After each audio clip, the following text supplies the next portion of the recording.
Today, I'm speaking with Venki Ramakrishnan, molecular biologist, Nobel Prize winner, and author of Why We Die, The New Science of Aging and the Quest for Immortality.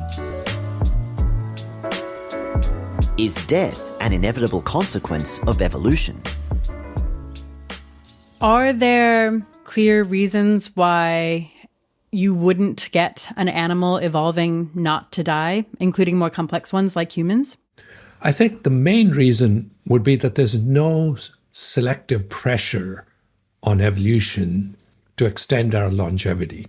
Rather, what evolution really optimizes for is for fitness, which is the biologist's term for the likelihood that you'll successfully pass on your genes.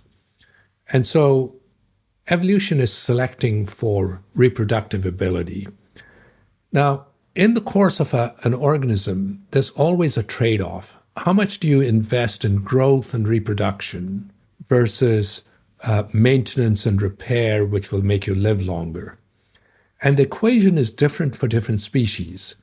So if you take a small animal like a mouse, it hasn't been selected for longevity. A mouse only lives for 2 years. And the reason is it's not an advantage to select for lots of genes that are involved in maintenance and repair, because a mouse is going to be eaten by a predator long before it gets old. And so there, the selection has been for rapid growth and maturation and reproduction, so that before it dies of other causes like being eaten or starving or in a flood or something, it actually has a chance to reproduce, to mature and reproduce. Right. If you look at larger animals, they tend to live longer because they are more resistant to predation. And there it's an advantage to have them live longer because they have a longer lifetime over which to reproduce. And so there's a rough relationship between size and longevity and lifespan in these animals. And I'll give you another curious example, which is a bat called Brandt's bat. Now, this bat can live for 40 years, but it weighs about the same as a mouse. How come a mouse lives only 2 years? Well, it's because the bats can fly, so they can escape predation. They can also forage over a much wider area, so they're not likely to starve like a mouse is. And so for all these reasons, it's worth it for evolution to select for longevity in a bat, where it wouldn't be in a mouse. So death is not programmed. It simply happens because we accumulate damage. But in some species, it's not worth investing in repairing all that damage. In other species, it is. How much additional health span will the next 20 or 30 years of aging research buy us? I'm curious what kind of gains you think we will get from aging research in the next, say, 20 to 30 years.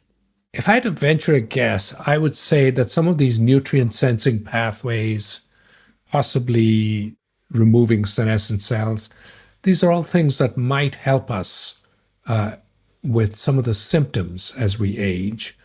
I don't know how much they will actually buy in terms of lifespan.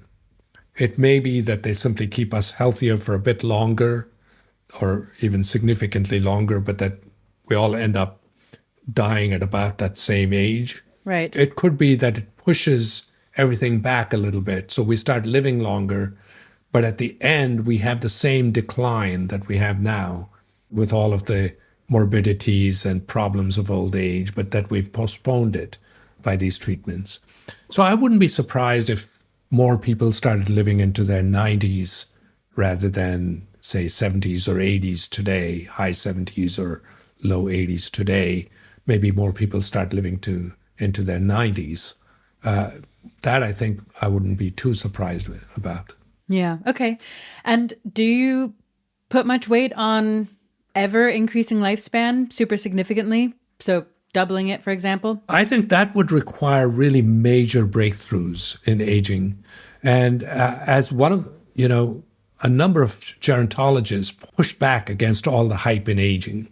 And one of the things they did point out is that the brain is a particularly hard organ in which to prevent aging. What would you do about the brain? Because neurons don't typically regenerate at the same rate. It's a very low rate of neurogenesis. So what would you do about an aging brain? And that's a hard problem to tackle. And that today, nobody seems to have a really good answer. Right. I mean, if we're very lucky, we'll be able to prevent diseases like Alzheimer's. But I think really preventing aging of the brain could be a big challenge. Right. And so that, I think, would have to be overcome before we can think of extending that lifespan significantly. The social impacts of radical life extension. I think if people live longer, that means a larger fraction of society will consist of older people instead of relative to younger people. So that ratio of young people to old people will change. And it's particularly true, fertility rates continue to drop, which most Western societies are well below replacement age. And they're only, countries like the US are only able to maintain population because of immigration. Otherwise, the US population would also start to decline. Right. And this means that you absolutely need to keep older people healthy. Otherwise, they're going to be an incredible burden on the rest of society. And it's also not going to be pleasant for them to keep living longer if they're not going to be healthy. And so there's a lot of effort to keep them healthy. But it might involve things like work. What are all these people going to do? And you can't have a smaller and smaller fraction of the population supporting old people who are in retirement. And so there's the question of what's going to happen to careers. And will you have to change retirement age? I know in the US there isn't really a formal retirement age, but are you going to change expectations of how long people can work? And there are lots of issues with this. One is that we all face cognitive decline. And cognitive decline starts from when we're very young. It doesn't just happen when we're old, although it's more obvious when we're older. But in the early part of our lives, we compensate for cognitive decline with knowledge and experience. And so we're often more productive. Even if we have cognitive decline, we've compensated in other ways. But there reaches a point where we're not gaining much by knowledge in terms of knowledge or experience. We've already know a lot and we've experienced a lot, and we've plateaued out there. But we're undergoing cognitive decline, and then you do see real decline. So that's one problem. And another problem is that older people hang on to their jobs, whether it's a faculty job or being a corporate executive or being the chief executive of the United States. There's a question of generational fairness because you are actually preventing somebody younger and more able from filling that job. And so I think this is going to create a number of issues in society, both in terms of, making society more livable and accessible for older people, but also what to do about these things. Is it kind of naive to think that the kind of economy, one, will expand because there will be more overall workers, and two, that it'll kind of figure out how to allocate that labor such that the economy grows, and that's actually a good thing? It is possible. We live twice as long as we did on average, say 150 years ago. Right. And nobody would want to go backwards and say we all want to have a life expectancy of 40. So exactly. So I think it's possible, but it's an adjustment that needs to be made. Right. And it needs to be thought about, and it needs to be done in a way that's fair across generations. And maybe the economy will expand, but if the population doesn't expand, it's not clear that the economy will continue to expand in the same way. Yes, you may get productivity gains by other methods, AI or automation, things like that. But there is a real question about what the effects will be. Could increased longevity increase inequality? I think almost every medical advance has benefited rich people before it's benefited everybody else, and often rich countries before it has benefited poor countries. You can see that all the way from early measures like public health and sanitation, to fertilizers and food supply, to antibiotics, to cures for cancer, heart disease, etc. And the result is that today, even in rich countries, the top 10% economically live almost 15 years more than the bottom 10%. And my stepdaughter, who's in public health in New York, pointed out that if you looked at New York City alone, people in the richest zip code live 35 years more on average than people in the poorest zip code.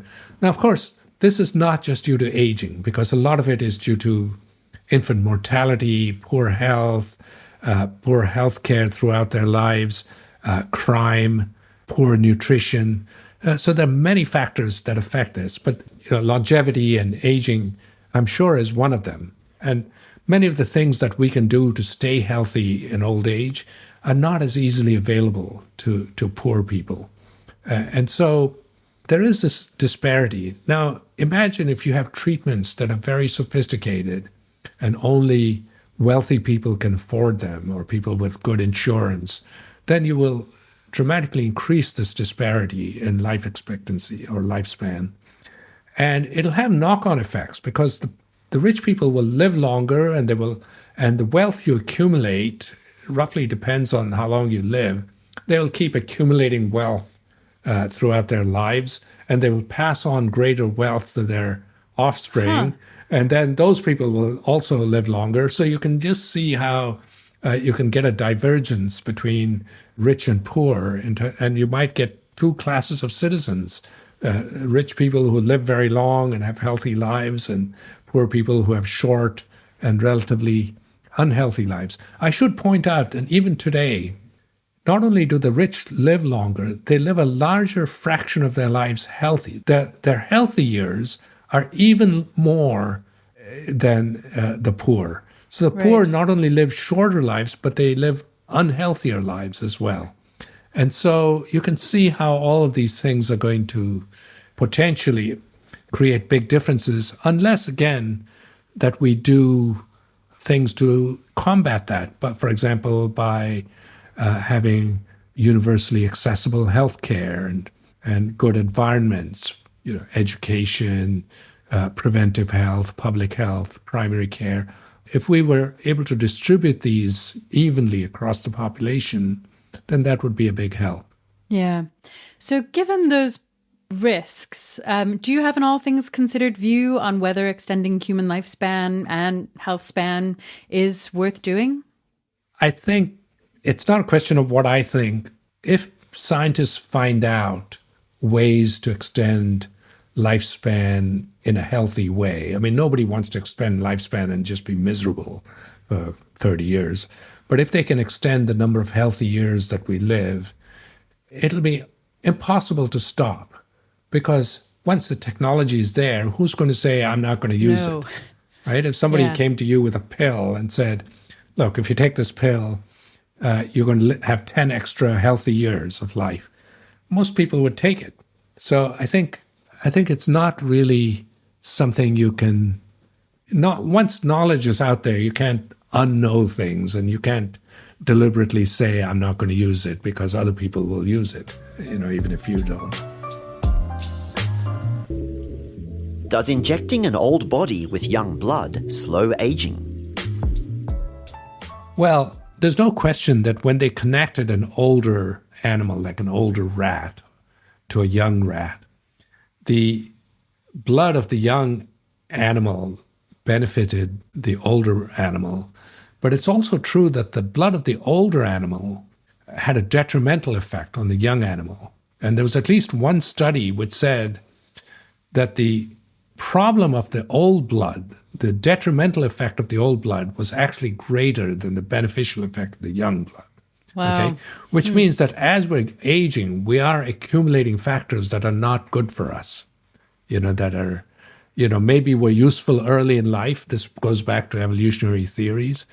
They were useful early in life, but maybe later in life, they're not so beneficial to us. So they're hanging around because we, evolved that way.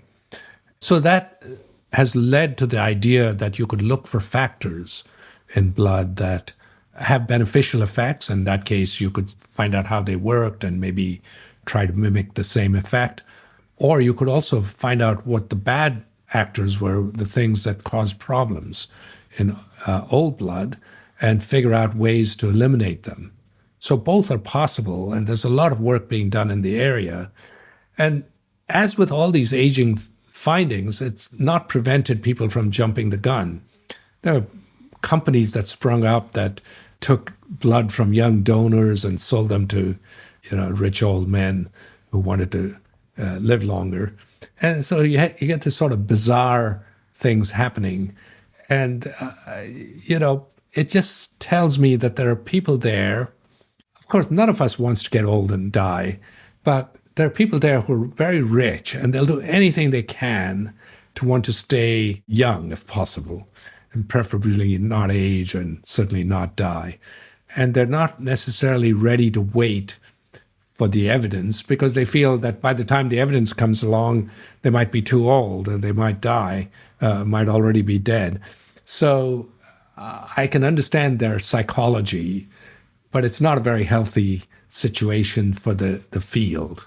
Out of just curiosity, given that they've already done it, for the individuals who have kind of received blood from younger people, is there any reason to think that it's helped them? I think there's absolutely no evidence yet that it has helped them in any way.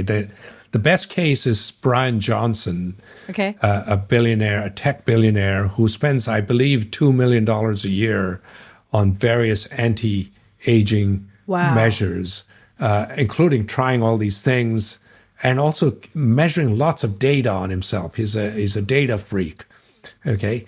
And he thinks of himself as doing a service to the research community by being a guinea pig for all these potential avenues. And there was a period when he actually received blood transfusions from his son, and I think also gave blood transfusions to his dad in a three-way exchange or intergenerational exchange.